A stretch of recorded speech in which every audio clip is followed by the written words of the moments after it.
My fiancé of 5 years said I wasn't wife material at dinner with his parents, so I showed them who really wasn't. We were at his parents' house for our monthly dinner when it happened. I'd been with Dylan for 5 years, living together for 3, and we'd been engaged for 8 months. His mom, Patricia, had been making passive-aggressive comments all evening about my career as a freelance graphic designer. Not stable enough, she kept saying. Not predictable income. The evening started with the usual ritual. I brought flowers and wine, greeted them with polite kisses and handshakes. Patricia served her famous roast beef while making pointed comments about how the neighbor's daughter just got promoted to senior manager at some Fortune 500 company.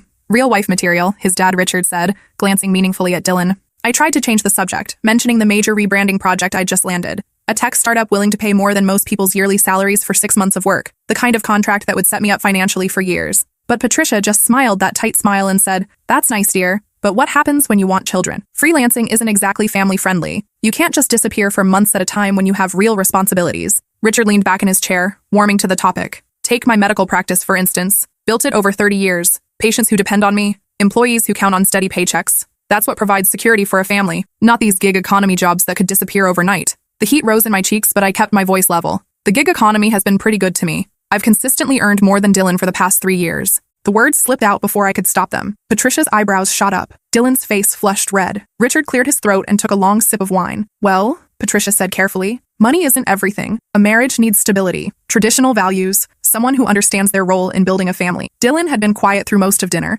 picking at his food while his parents dismantled my life choices piece by piece. I kept waiting for him to defend me, to remind them that my work had helped pay for his master's degree, that I'd supported him through 2 job changes and a career pivot when he decided accounting wasn't for him. Instead, he set down his fork and looked directly at his parents. "You know what? You're right. She's not really wife material." The words hit like a physical blow. 5 years together. 5 years of planning our future. Of me believing we were building something together. 5 years of shared dreams, lazy Sunday mornings, and nights when he'd told me I was everything he'd ever wanted. Patricia looked triumphant. Richard nodded approvingly. And Dylan just sat there, avoiding my eyes, his jaw set in that stubborn way I'd once found endearing. I probably should have walked out. Should have thrown my ring at him and stormed off dramatically. Instead, I smiled sweetly and said, "You're absolutely right. I'm not wife material. I'm much more than that." I excused myself to use the bathroom, but instead I went to Dylan's childhood bedroom where I knew he kept important documents. 5 years of living together meant I knew all his hiding spots. I also knew his laptop password, his social security number, and exactly where he kept the spare key to his apartment. More importantly, I knew about the credit cards he'd been hiding from me, the gambling debts he thought I didn't know about, the real reason he'd been pushing for us to get married so quickly after years of avoiding the topic. What I found in his laptop changed everything. Email chains between Dylan and his parents from the past 6 months.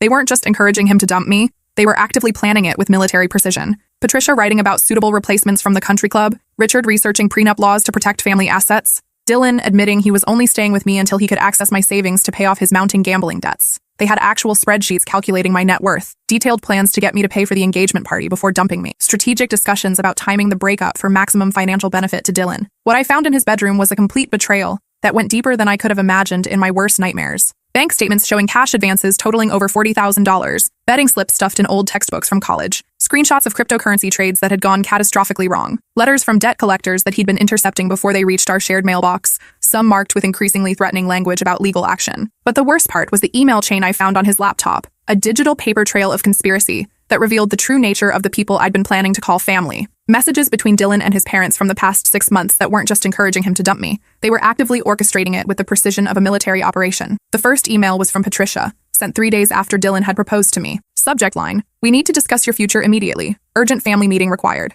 Dylan, your father and I are deeply concerned about this engagement. We understand you may have feelings for her, but you need to think practically about what marriage means for this family's future. She's not the kind of woman who can help elevate our social standing in this community. Her work is unstable, her background is modest, and frankly, she doesn't understand what it means to be part of something bigger than herself. We've spent decades building a reputation in this community, and marriage isn't just about personal feelings. It's about strategic alliances that benefit the entire family for generations." Richard had replied with typical bluntness, "Son, you're 30 years old. Time to think with your head, not your heart. The Harrison girl is still single. Excellent family, stable career at the bank, and her father mentioned a substantial trust fund that would be available upon marriage. That's the kind of alliance that builds generational wealth and secures our family's position in society. This current situation you're in is a dead end that will only drag us all down." But it was Dylan's response that shattered me completely, revealing a level of calculated betrayal that I hadn't thought him capable of. "I know you're both absolutely right, and I've been trying to figure out how to handle this situation for months. The problem is she's been supporting me financially while I got my career sorted out and dealt with some temporary setbacks. I can't afford to break up with her until I get my debt situation under control. She doesn't know about most of it,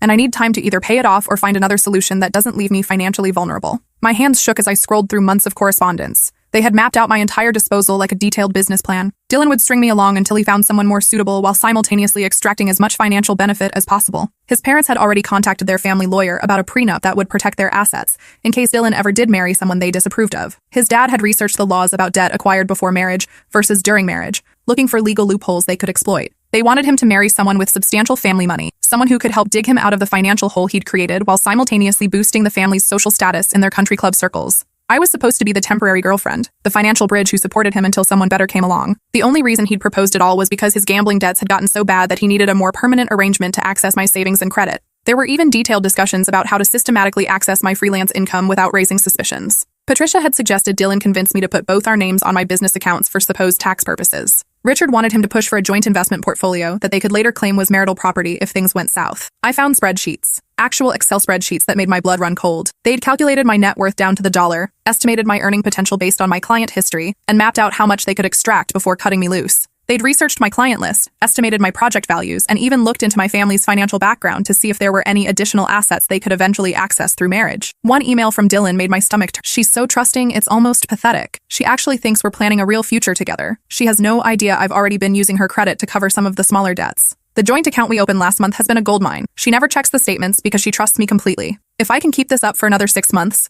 maybe I can get back to even before she catches on to what's happening. I screenshotted everything and sent it to myself, my hands trembling with a combination of rage and disbelief that threatened to overwhelm my ability to think clearly. Then I dug deeper into his laptop, following digital breadcrumbs that led to an even more horrifying picture of systematic deception. Hidden in a folder misleadingly labeled Tax Documents 2019, I found evidence of the gambling addiction I'd only suspected. Screenshots of online poker games where he'd lost thousands of dollars in single sessions. Sports betting apps with bet histories showing the terrifying progression from $100 wagers to amounts that made my stomach turn. Cryptocurrency trading platforms where he'd gambled away money faster than most people could earn it, chasing losses with increasingly desperate bets. But worse than the gambling was the systematic theft that had been happening right under my nose. Bank statements showing cash advances from credit cards I'd never seen or known existed. Loan applications using my personal information and forged signatures that looked disturbingly authentic. Screenshots of successful credit card applications where he'd listed me as a co-applicant without my knowledge or consent. He'd been stealing my identity piece by piece, opening accounts in my name, using my credit score and income information to secure loans that I'd be legally responsible for. Some of the paperwork was so sophisticated that it was clear he'd been planning this systematically for months, possibly years. The most recent email chain was from just last week, and it revealed the final phase of their elaborate plan. Patricia writing, "The sooner you end this relationship, the better for everyone involved.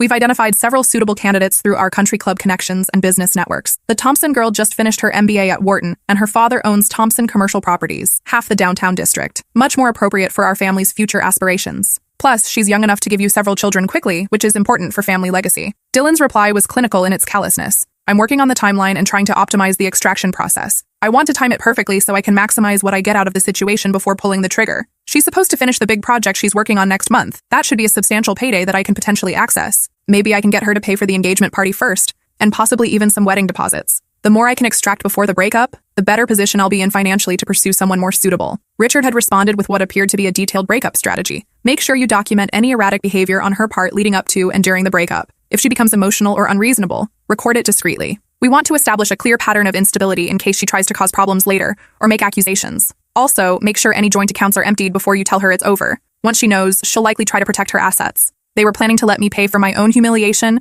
then steal whatever money they could access, and finally try to paint me as mentally unstable if I dared to object to any of it." I sat on his childhood bed, the same bed where he'd told me he loved me for the first time during a visit home 3 years ago, the same room where we'd planned our future and talked about having children someday, and felt something cold and calculating settle in my chest like ice water in my veins. The Dylan I'd loved, the future I'd imagined, the life I'd been building, none of it had ever been real. I'd been living in a carefully constructed illusion, playing a role in someone else's elaborate con game. But if they wanted to play games with people's lives and emotions, I was about to show them what a real strategist could accomplish when properly motivated. I went back downstairs to finish dinner, my phone now loaded with enough evidence to destroy all 3 of them completely and irrevocably. For the next hour, I delivered an Academy Award-worthy performance as the perfect dinner guest. I complimented Patricia's cooking with genuine enthusiasm, asking detailed questions about her techniques and requesting recipes I had no intention of ever making. I asked Richard about his golf game and listened attentively to his rambling story about nearly getting a hole-in-one last week, even making appropriate impressed noises at all the right moments. I made enthusiastic small talk about their upcoming vacation to Europe, even suggesting specific restaurants in Paris I'd heard were excellent,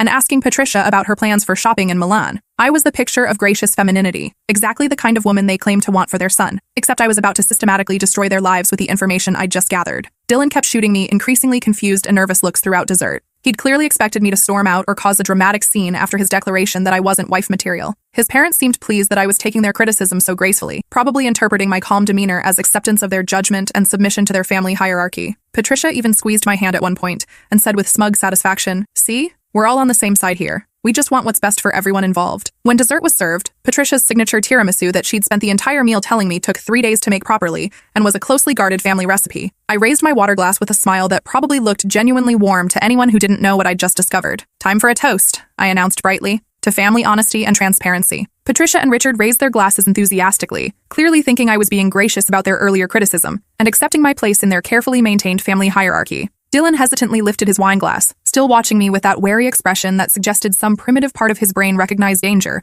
even if he couldn't identify the source. "Dylan," I continued, turning to face him directly with the same warm smile I'd been wearing all evening, "I want to thank you for being so honest tonight about what kind of wife material I am. It really opened my eyes to how this family operates and what you all truly value in relationships." He shifted uncomfortably, but nodded, probably thinking he'd finally gotten through to me and that I was preparing to gracefully accept his judgment and step aside for someone more suitable. "So in the spirit of honesty and family transparency that you've all demonstrated so beautifully tonight, I think your parents should know some things about their son that might affect their opinion of who's really suitable for marriage in this family." I pulled out my phone with the same casual gesture I might use to show family photos and began reading from the screenshots with the same conversational tone I'd used to discuss their European vacation plans. Like how Dylan currently owes $43,127 in gambling debts to various online casinos, 3 different loan sharks who've been calling our apartment at all hours, and 2 cryptocurrency platforms that he's been systematically lying to me about for over a year. Patricia's wine glass stopped halfway to her lips, and I watched the color drain from her face in real time like someone had opened a valve. Her mouth opened slightly, but no sound came out.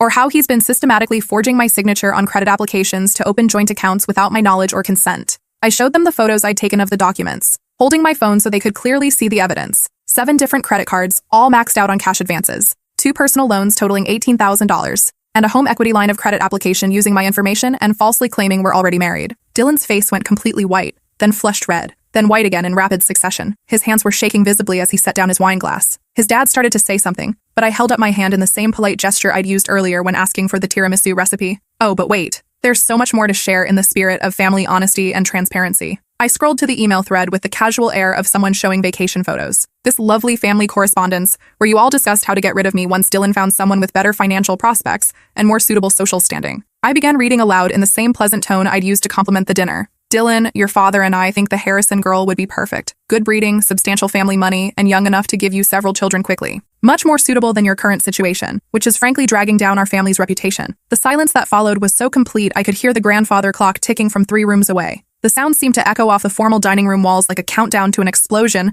that would level everything in its path. Richard cleared his throat and tried to summon his usual authoritative tone. "Now see here, you can't just come into our home and—" "Let me finish reading Dylan's response first," I interrupted smoothly, my smile never wavering. "Here's what your precious son wrote back. I know you're absolutely right about everything. I've been trying to figure out how to handle this situation for months. The problem is she's been supporting me financially while I deal with some temporary setbacks. I can't afford to break up with her until I get my debt situation under control." Patricia's hand flew to her throat, and I noticed she was having trouble breathing properly. Dylan's mouth was opening and closing like a fish gasping for air, but no words were coming out. But my personal favorite is this absolute gem from just last week. I scrolled to the most recent emails, my voice still cheerful and conversational. Patricia writing about timing my breakup to happen after I pay for our engagement party, and Dylan's response about maybe getting me to pay for the wedding deposits first, then emptying our joint accounts before telling me it's over. I looked around the table at their shocked faces with genuine curiosity, as if I was asking for their opinion on a mildly interesting news article. "So when you talk about wife material and suitability for marriage, I'm just curious, does systematic identity theft factor into your definition? What about conspiracy to commit fraud?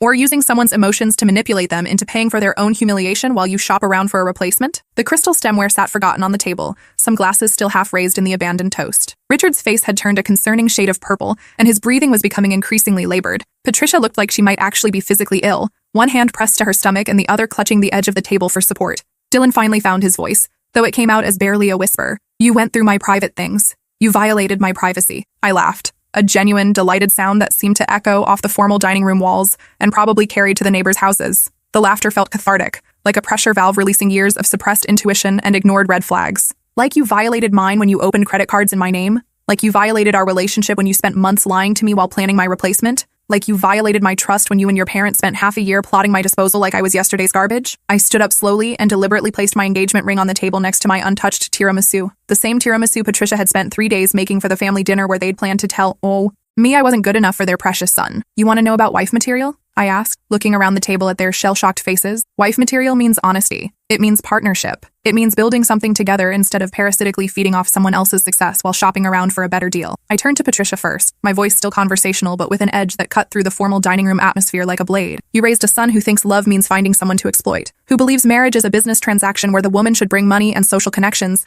while the man brings nothing but entitlement and hidden debt. Then to Richard, whose face was still that alarming shade of purple. You taught him that worth is measured in dollars and social status, that people are commodities to be evaluated and discarded based on their usefulness to your family's social climbing aspirations. Finally, I looked at Dylan, really looked at him, seeing clearly for the first time in years who he actually was beneath the mask he'd been wearing throughout our entire relationship. And you let me support your dreams, pay your bills, build your credit, and plan our future while you actively shopped around for an upgrade. You let me believe I was building a life with someone who loved me when really I was just a temporary convenience with good credit and a steady income. I picked up my purse and headed for the door, my heels clicking on their marble foyer floor with satisfying authority. You're right about one thing, though. I'm not wife material for this family. I paused at the door and turned back to deliver my final line. I'm the kind of woman who pays her own bills, tells the truth, and doesn't need to marry into money to feel secure. I'm the kind of woman who builds businesses instead of gambling them away. I'm the kind of woman who honors commitments and treats people with respect. Apparently that makes me completely unsuitable for the Patterson family values. Dylan jumped up from his chair so quickly he nearly knocked it over, his napkin falling to the floor as he stumbled after me to the foyer. His parents remained frozen at the dinner table like a tableau of shock and horror, Patricia clutching her pearls and Richard staring at the evidence still displayed on my phone screen. Wait,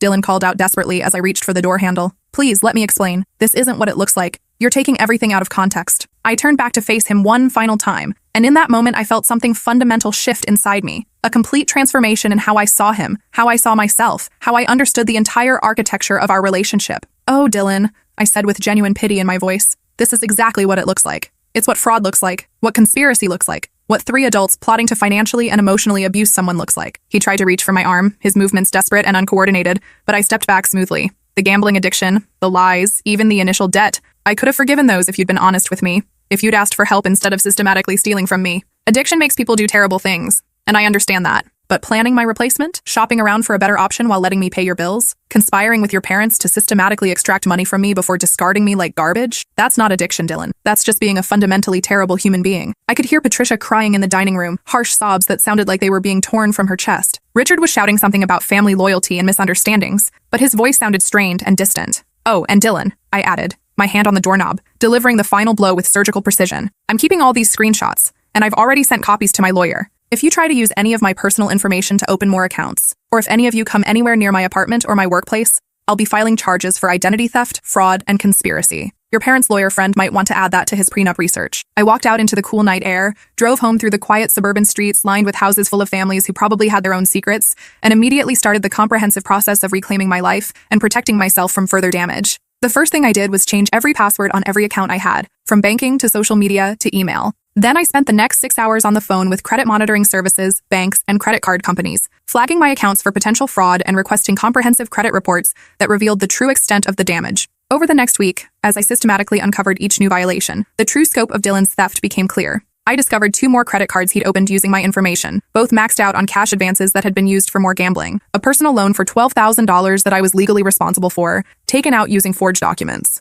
3 store credit accounts I'd never applied for. The total damage was approaching $60,000, money that had been stolen from my financial future while I'd been planning a wedding that was never going to happen. But the theft was only the beginning of their campaign of retaliation. The debt collector started calling his parents' house within days, apparently because Dylan had been giving them that address when his own phone was disconnected for non-payment. Patricia called me 6 times the first day, her voice becoming increasingly hysterical with each message. The first message was almost polite. Hello, dear. This is Patricia. We're having some issues with debt collectors calling about Dylan's situation. Could you please call me back so we can discuss how to handle this appropriately? By the third message, desperation was creeping in. Please, we really need to talk. These people are calling every hour saying terrible things about legal action. We had no idea how serious this had gotten. By the 6th message, she was openly sobbing. Please, you have to help us understand what's happening. We don't know how much he actually owes or who to believe. These people are threatening to sue us. Please, just call me back. I saved every message but never responded, recognizing them as attempts to manipulate me into taking responsibility for Dylan's choices. Richard showed up at my apartment building 3 days later, looking haggard and desperate in a way that would have been satisfying if it weren't so pathetic. The doorman called up to ask if I wanted to see him, and I could hear Richard's voice in the background, pleading his case with increasing desperation. Tell Mr. Patterson that his son can provide him with all the financial information he needs.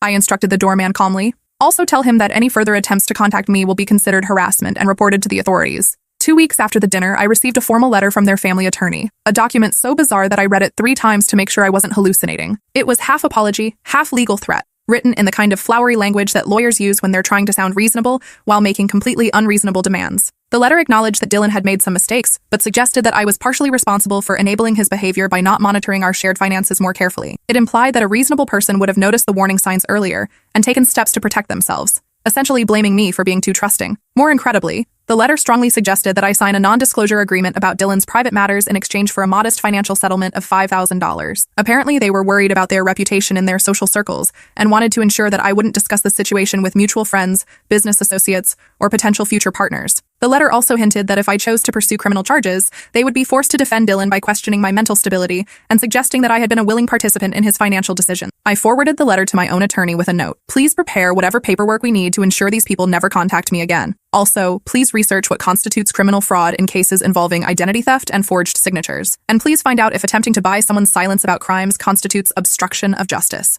My lawyer called back within hours, and I could hear barely contained glee in his voice. The evidence I'd gathered was comprehensive enough to pursue both civil and criminal charges if I chose to. More importantly, he informed me that the family's attempt to buy my silence with a settlement and NDA, combined with their threats to question my mental stability, could absolutely be construed as obstruction of justice and witness intimidation. We could destroy them completely, he said with professional enthusiasm. The identity theft alone is worth several felony charges. Add in the conspiracy, the attempts at witness intimidation, and the systematic fraud. And we're looking at serious prison time for all 3 of them. I decided to wait and see what they did next before making any irreversible decisions about criminal prosecution. What they did was declare total war on my reputation and my business. Within a month, I started losing clients at an alarming rate that couldn't be explained by normal market fluctuations. Contracts that had been nearly finalized suddenly fell through with vague explanations about budget constraints or changes in company direction. Referrals dried up completely. New prospects would seem genuinely interested during initial conversations, then disappear without explanation or response to follow-up communications. When I pressed existing clients for details about why projects were being canceled,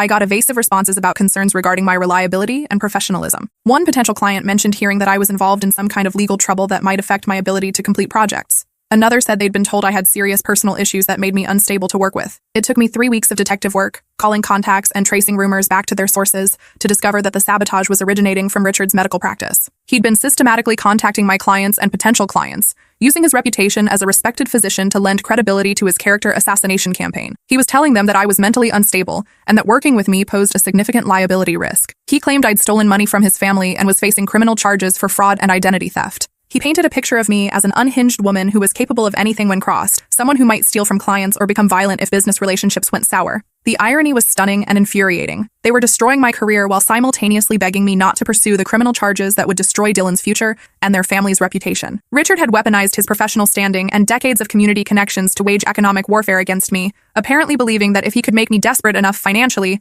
I'd be forced to sign their NDA and accept their settlement just to survive. That's when I decided to stop playing defense and go on the offensive with the full force of my fury and intelligence. I compiled everything into a comprehensive dossier that read like a criminal prosecutor's dream case. Dylan's systematic fraud and identity theft, documented with bank statements, forged applications, and recorded phone calls. The family's conspiracy to manipulate and dispose of me, evidenced by months of email correspondence that revealed their true intentions. Richard's defamation campaign against my business, which I documented with recorded phone calls and witness statements from clients. Patricia's harassment calls, which I'd saved, transcribed, and had verified by a forensic audio expert. I sent copies to the state medical board with a formal complaint about Richard's abuse of his professional position and violation of medical ethics. I forwarded everything to the Better Business Bureau, the local bar association, and several consumer protection agencies. I contacted journalists who specialized in exposing financial crimes and white-collar fraud, providing them with a story that had all the elements of a compelling investigation. I also created a detailed timeline of events and posted it to my professional social media accounts. I named no names but described the situation clearly enough that anyone in our shared social circles would understand exactly who I was talking about. I framed it as a cautionary tale about recognizing financial abuse in relationships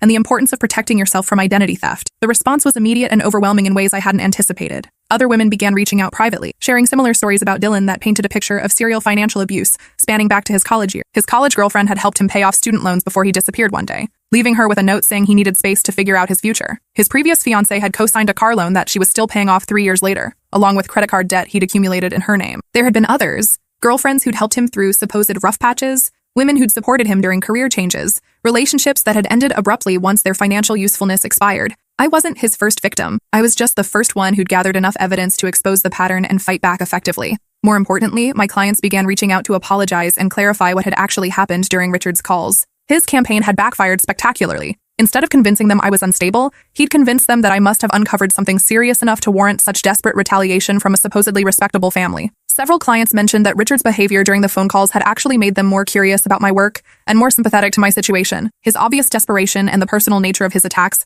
had struck them as inappropriate and suspicious. Some had even done their own research and discovered Richard's medical practice online reviews, which painted a picture of an arrogant physician with poor bedside manner and questionable ethics. My business not only recovered but grew stronger than ever. The attempted sabotage had generated so much curiosity about my work and so much sympathy for my situation that I ended up with more clients than I could handle. I had to start a waiting list and raise my rates significantly to manage the overwhelming demand. The medical board investigation moved quickly once they saw the comprehensive evidence I'd provided. Richard's use of his professional credentials to defame me was a clear violation of medical ethics that could result in serious consequences. Within 2 months, he was facing a formal hearing that could result in the suspension or revocation of his medical license. 3 months after that dinner, I ran into Dylan at a coffee shop downtown. The transformation was shocking. He looked like a completely different person from the confident man I'd once planned to marry. Dark circles under his eyes suggested he wasn't sleeping well. His clothes were cheaper and ill-fitting. His hair was noticeably thinner, and he'd lost weight in a way that made him look gaunt rather than healthy. He was sitting alone at a corner table, hunched over a laptop with the desperate intensity of someone trying to salvage a sinking ship. When he saw me, his face went through a rapid series of expressions: surprise, shame,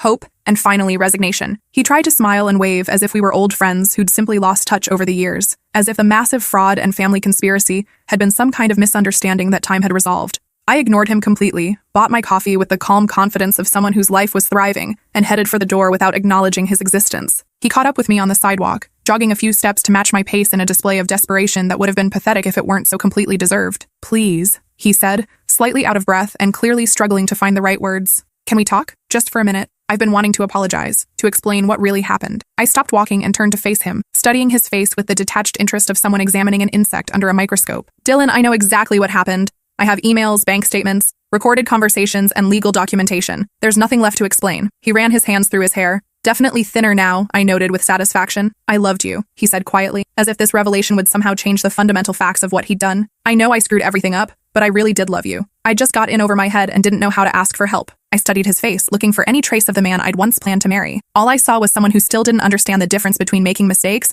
and making calculated choices to harm another person. "You didn't love me, Dylan. You loved what I could do for you. There's a difference between loving someone and loving their usefulness to your life." I started walking again, but he kept pace beside me like a persistent salesman who couldn't take no for an answer. "My parents are making me sell my condo," he said, as if this information might somehow move me to sympathy. "They had to refinance their house to pay off the debts. Dad's practice is struggling because of the medical board investigation. Mom hasn't left the house in weeks because people keep asking questions at the country club." I stopped again and looked at him directly, genuinely curious about his psychological process. "Are you actually telling me this because you think I'll feel sorry for you?" He had the grace to look embarrassed, but he pressed on with the desperation of someone who had nothing left to lose. "I just wanted you to know that everyone paid a price for what happened. It's not like I got away with anything. We're all suffering consequences." "Dylan," I said slowly, as if speaking to a child with a learning disability, "you committed multiple felonies. Your parents tried to destroy my career to cover up your crimes. Your father violated medical ethics by using his professional position to attack my reputation. The fact that there were consequences doesn't make you victims. It makes you criminals who got caught." He was quiet for a long moment,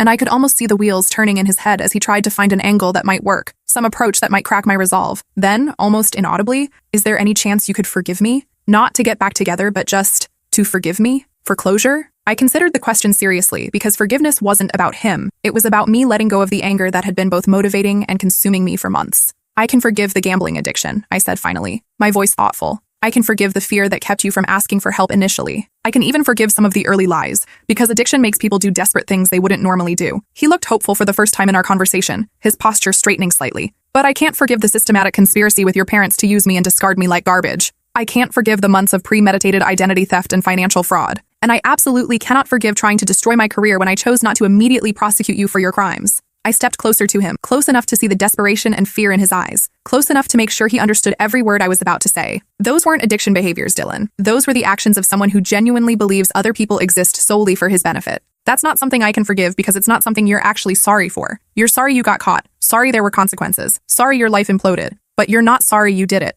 because you still think you were entitled to do it." I walked away and left him standing on the sidewalk, probably for the last time in both our lives. 6 months after that encounter, I heard through mutual friends that Patricia and Richard's marriage had imploded under the financial and social pressure. The medical board had suspended Richard's license for 6 months and placed him on probation for 2 years. His practice had lost most of its patients, partly due to the ethics scandal and partly because his behavior during the investigation had revealed an arrogance and instability that made people uncomfortable. Patricia had moved to her sister's house in Florida, unable to face the social ostracism at the country club where she'd spent decades building her reputation. The house they'd lived in for 20 years was in foreclosure, the victim of the loans they'd taken out to pay Dylan's debts and mounting legal fees. Richard was living alone in a studio apartment across town, his medical practice reduced to a few elderly patients who hadn't heard about the scandal or didn't care enough to switch doctors. The man who'd once lectured me about building something solid had watched his own life crumble under the weight of his family's choices. Dylan, meanwhile, had moved back in with his father in that cramped studio apartment, two bitter men sharing a space barely large enough for one, both blaming everyone but themselves for their circumstances. The golden boy who was supposed to marry well and elevate the family status was now 31 years old, living with his disgraced father and working part-time at a call center. I, meanwhile, had landed the biggest client of my career,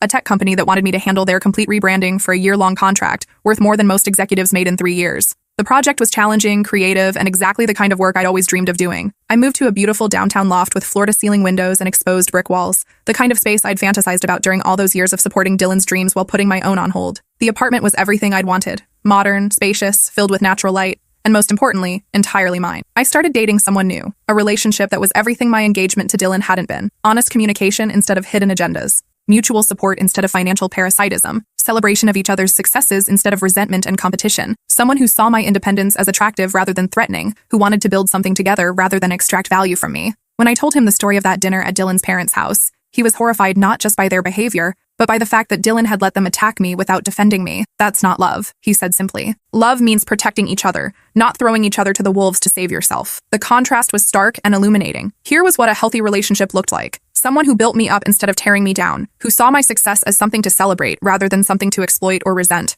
Sometimes I wonder what would have happened if I'd been the type to just walk away quietly that night. If I'd let them continue thinking I was the problem, the unsuitable girlfriend who wasn't good enough for their perfect son. If I'd accepted their judgment and slipped away gracefully, letting them preserve their illusions about who was truly marriage material. But I realized something important that evening at their dinner table. Something that changed how I thought about relationships and self-worth forever. Being wife material isn't about having the right job or the right background or fitting into someone else's narrow definition of suitable. It's not about being palatable to judgmental future in-laws or conforming to outdated gender roles that reduce women to their economic utility. It's about being honest, being trustworthy, being someone who adds value to a relationship instead of just taking from it, being someone who builds people up instead of tearing them down, being capable of love that doesn't have conditions or exit strategies. Dylan failed that test spectacularly, and so did his parents. They raised a man who thought love meant finding someone to exploit, who believed marriage was a business transaction where the woman should bring money and social connections, while the man brought nothing but entitlement and hidden debt. They created a family dynamic where manipulation was normal, where people were valued only for what they could provide, where relationships were strategic alliances rather than emotional bonds. I showed them exactly who wasn't wife material that night, and it wasn't me. The experience taught me that sometimes the greatest gift someone can give you is showing you exactly who they are. Dylan and his parents revealed their true selves that evening, and in doing so, they freed me from a future that would have been built on lies, financial abuse, and conditional love. I wasn't wife material for them, and that turned out to be the best possible outcome, because I deserved so much better than what they were offering. And eventually, I found it. The woman who wasn't wife material according to the Patterson family is now living her best life, financially secure, professionally successful, and in a relationship built on mutual respect and genuine love. The family who thought they were too good for me is now scattered, broke, and facing the consequences of their own toxic values. Sometimes justice doesn't come from the legal system or public vindication. Sometimes it comes from simply refusing to accept someone else's definition of your worth and building the life you actually deserve.